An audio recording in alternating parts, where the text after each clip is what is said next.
Um, I thought I will relate a very nice incident, like a chance encounter I had with a gentleman.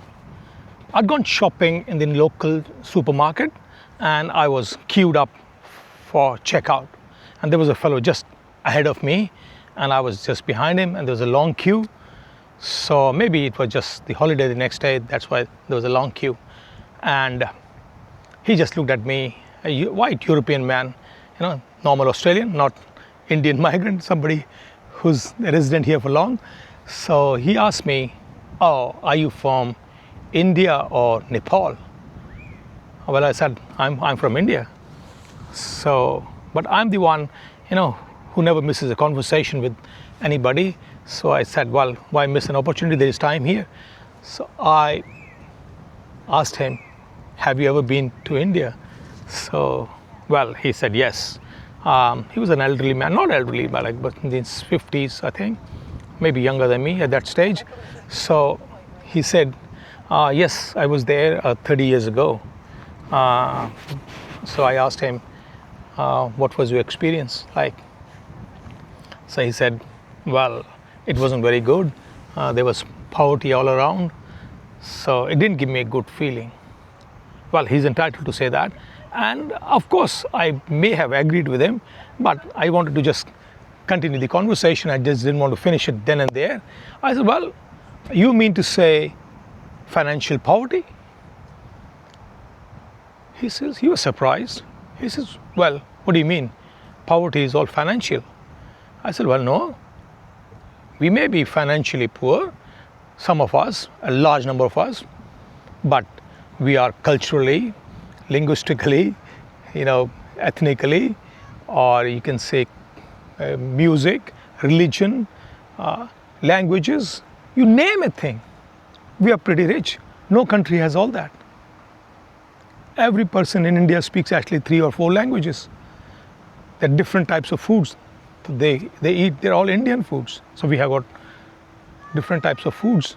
Languages, about 30 of them. And there are thousands of dialects.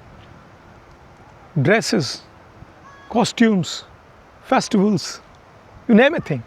But anyway, his turn came to check out and he was gone a bit further up. And then I had my own turn. But in the meanwhile, I was just, thinking, well, did I just annoy him or did I just push him away or was I too rude? I wasn't rude. I was just having a conversation. Anyway, he checked out and then I got my stuff, put it in my trolley and off I went. He was waiting just a couple steps outside the counter.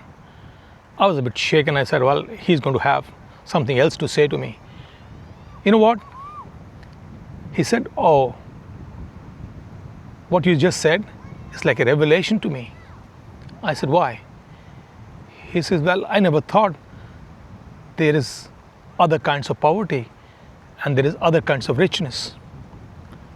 Well, I told him, look, I just made up that answer, but I can probably go on this for weeks together and explain to you what I really meant by that. And he said, oh, well, why don't we just catch up for coffee? I thought, well, we shook hands, exchanged phone numbers, and then a couple days later, on a weekend, we met for coffee, had a good chat, just like a normal chat which people have, and that was it.